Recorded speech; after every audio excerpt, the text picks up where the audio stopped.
Welcome to Data Visualization with Popfizz. In this session, we'll use real data to visualize and extract information using Python's libraries, Matplotlib, Numpy, and Pandas. These three libraries used together can be very powerful and are combos used by many data scientists out there. Data visualization is an effective way to bring attention to issues and trends. And in this project, we're going to create a visualization using real data that can help raise awareness on an increasingly concerning issue, like this one you see right here. We'll get to the final product in 9 steps. You can create the project online using the Popfizz editor, or you can do this on your local environment. Let's begin with these questions. What is data? What is information? Well, data is a raw fact that is unorganized and requires processing to make it meaningful. Data itself is meaningless. It has to be interpreted to derive meaning. Data includes facts, observations, numbers, images, recordings, and more. So then, what is information? When data is processed and analyzed in a meaningful way, information is derived. Information is meaningful and useful. It is in a form of language, ideas, and thoughts. So in this activity, we're going to organize data in a visual way to derive information. So what is our data source? Working with trustworthy data is very, very important. Corrupt data may result in skewed or meaningless information. So for this project, we are going to use real data from College Board's Advanced Placement website. The AP data page provides decades of data on the number of students who took the AP exams, broken down by year, gender, subject, and more. Based on this publicly available data, I've put together a CSV file that contains the following information on the AP Computer Science exam. Exam year from 2010 to 2020, and the number of male students who took the APCS exam, the number of female students who took the APCS exam, and the total number of students who took the APCS exam each year.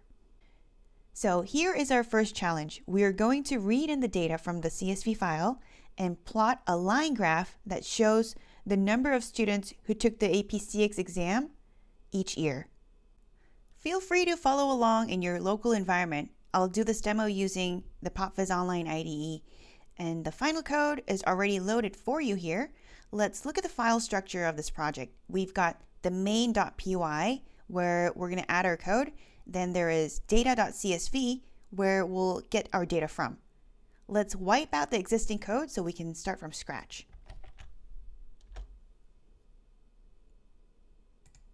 So we'll need to import a few things to begin with. In order to read the data from the CSV file, we'll first import OS to retrieve the CSV file from the current directory. Then to fetch the data, we're going to import a library called Pandas. So import Pandas. And when we import, we can use aliases so we don't have to spell out the full library name every time we refer to its function. So import Pandas as PD. This way we'll be able to use Pandas library by calling it PD. Next, we'll also need to import the Matplotlib library. And instead of importing the whole library, we'll import just the Pyplot module, which we'll use to draw the graphs. And we'll also use an alias, PLT.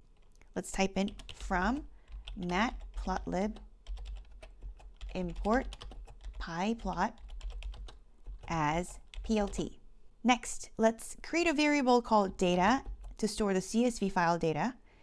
Read in the CSV file using the pandas function, so pd.read_CSV, and inside it, we'll use os.path.join to join the path of the current directory and the file data.csv. So os.path.join, inside it, we'll put os.path.directory name, dir name, and then inside it, we'll put __ file, __ and comma, then also insert the file name, which is called data.csv. Next, let's store each column separately. And we're going to grab the column by the column name, So as you can see, we have a header, year, male, female, and total. We'll refer to each column using these headers. So let's begin with the year. Year, grab the data under the heading year. We'll do the same for male, female, and total. Male, assign the data under the heading male, and female, same thing.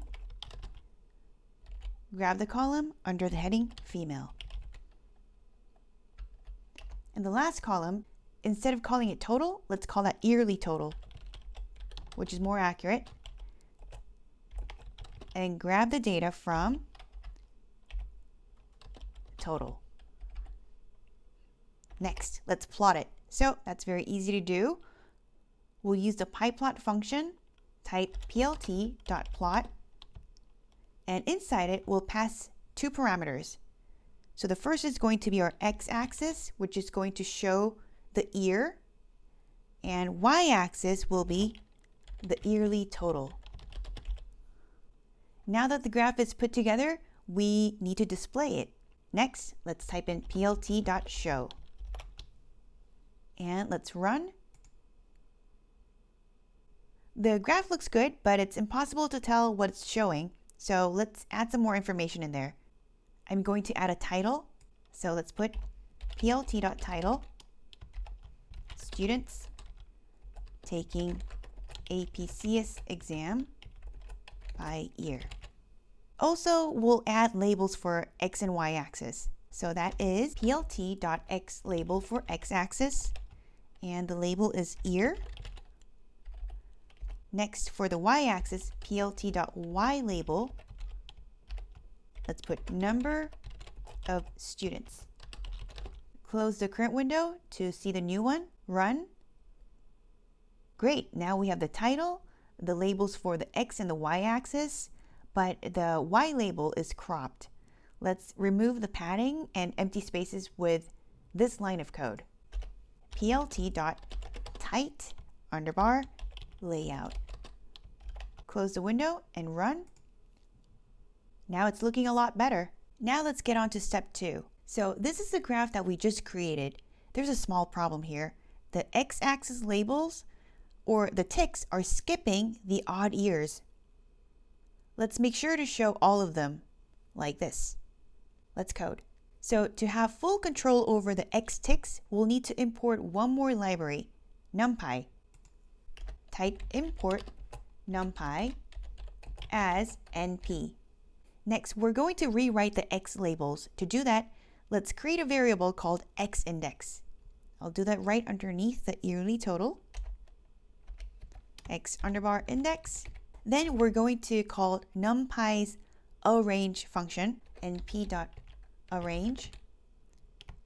And this would give us an evenly spaced array in the given interval, which is going to be the length of the year.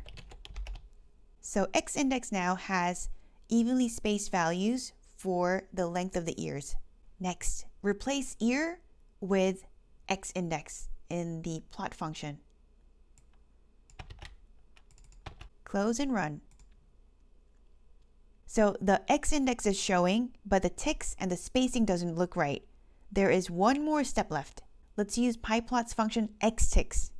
plt.xticks. We're going to have to pass in two parameters. First one is the ticks. Assign xindex, which holds the tick locations. Then for labels, assign year, which has the labels to place for each tick. Let's close and run. Looks good. Now we can see all consecutive years from 2010 to 2020. So step 3, key questions. Let's try answering these questions now. What do you notice here? What phenomena do you find interesting? And why do you think this happened?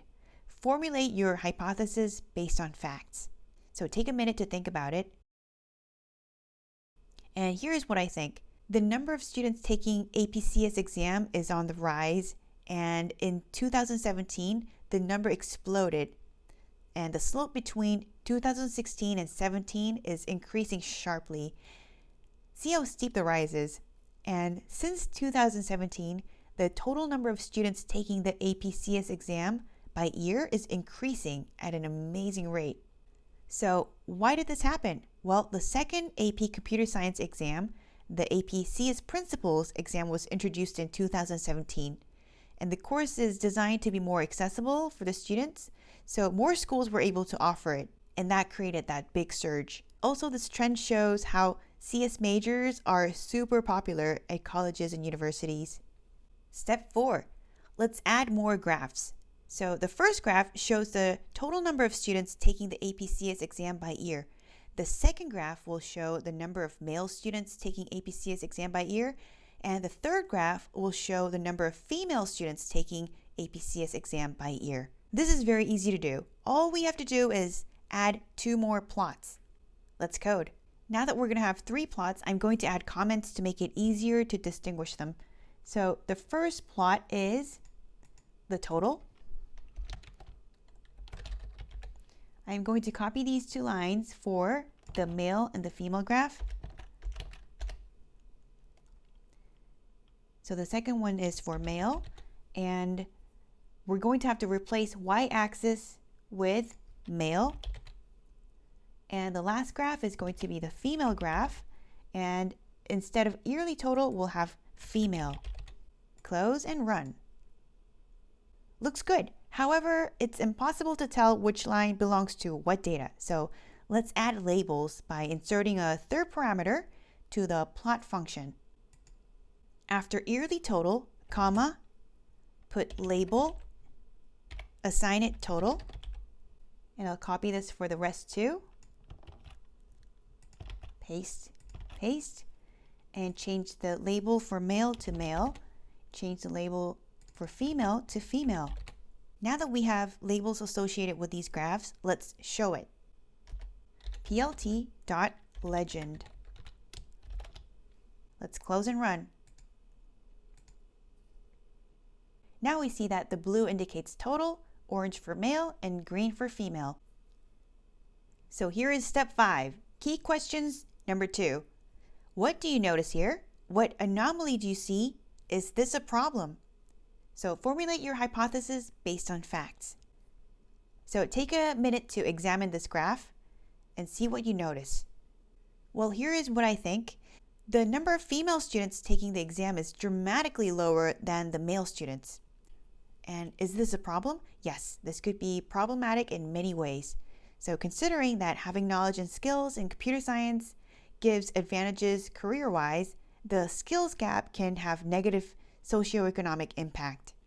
Also, with artificial intelligence deeply integrated into our lives, the people who develop the technology must consider various perspectives and human conditions.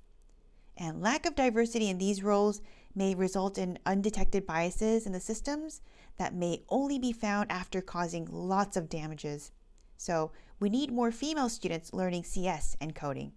Now that we've discovered this concerning trend from our data, let's focus on this gap so we can use the graph to raise awareness on this issue. Step 6. So the line graphs are great for showing trends, but it doesn't quite show that dramatic gap very well. So let's express the data in bar graphs. This is very easy to do. All we have to do is swap plot with bar. Do this 3 times. And done. Let's close and run. Looks good. However, there is a problem, and that leads us to step 7. So do you recognize what the problem is here? The bars are on top of each other. So the total bar is at the very bottom, on top is the male, and top is the female bar graph. So what would happen if in the near future, the number of female students taking the exam exceeds the male students? So this is what will happen. The male student numbers for 2020X will be hidden behind the female student bar, and this is misleading. So we're going to place the bars not on top of each other, but side by side, like this. With the bars placed next to each other, each ear will have 3 bars. That's a lot of bars to squeeze in. In order to do this, we'll need to work with the bar width. Let's code. So perhaps underneath x underbar index, let's insert the bar width. Comment bar width, set the width to 0.2. The width of the bar is set to 0.2, and that's pretty slim considering that the default width is 0.8. Next, we'll shift the bars left and right so that they're placed side by side. The total bar will be placed to the left of the male bar, and the female bar will be placed to the right of the male bar. And we can do that by playing with the x underbar index that has the spacing values. So shift the total bar to the left by moving it x underbar index minus width, and leave the male bar as is. Then shift the female bar to the right by adding plus width to x underbar index. Next thing we'll need to do is set the bar width to the width value of 0.2. So inside the bar function, let's insert width equals width as a parameter right before the label. So width is assigned width, which is 0.2, and we'll do the same for male and female. So I'll copy that, paste, and paste. Now the bar width is set to the width that we created, which is 0.2. Let's close and run.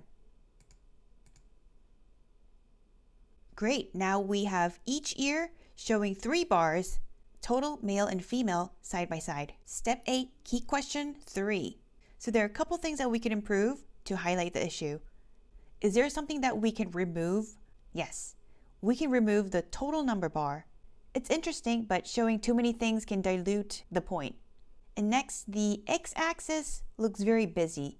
So maybe using a horizontal bar instead of the vertical bar will improve the looks. Let's code. Let's first get rid of the total bar. But for future sakes, let's not delete it, but comment it out. So add a sharp in front of the PLT bar that shows the total graph. Great, let's see how it looks. Close and run. Wow, what a difference. The gap looks huge. Next, the x-axis is very busy, so let's use a horizontal bar instead of the vertical bars. And using the horizontal bars is very easy to do. All we have to do is change bar to bar H.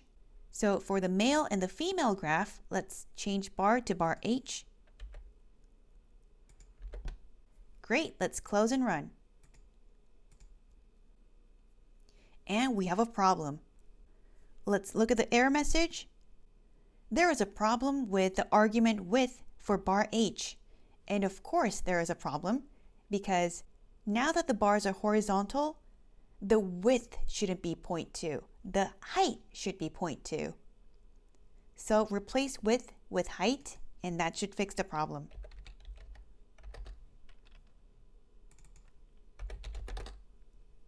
Now our height value is 0.2. Let's run. Great, the bars are now horizontal, but we still need to make some changes here. The labels are not correct. So let's go change the axis labels for X and Y. That's easy to do. Change X label to Y label and Y label to X label, and that should take care of it. And there's one last thing we need to change. So the Y axis and the X axis ticks are completely off, and we can easily fix that by changing the X ticks to Y ticks. So let's replace X ticks with Y ticks, and that should fix the problem. Close and run. Well, there is one more thing that we can do to make this look better, which is to put the female bar graph underneath the male graph, and that would highlight the gap even more. So to do that, we'll have to change X underbar index plus width to minus width. Close and run. And now our graph is complete. And here's a bonus. You can change the style of your graph by using built-in styles. And here's the style reference page. So look through this gallery and pick out the style that you like, and we'll apply that. Well, I'm going to try the style called BMH. Somewhere in the top, let's add this code. plt.style.use, in the parentheses, insert the style name that you'd like to apply. I'll insert BMH and close and run. Now this looks great. So we have a gray grid at the back that helps you read the graph. And my bars have different colors now. So now that we've completed step 9 and made our final improvements, here are some of the challenges that you can try out. So try changing the graph in other formats, perhaps a histogram, and also do a research on bad visuals versus good visuals, and find an example of a bad one and try to make improvements.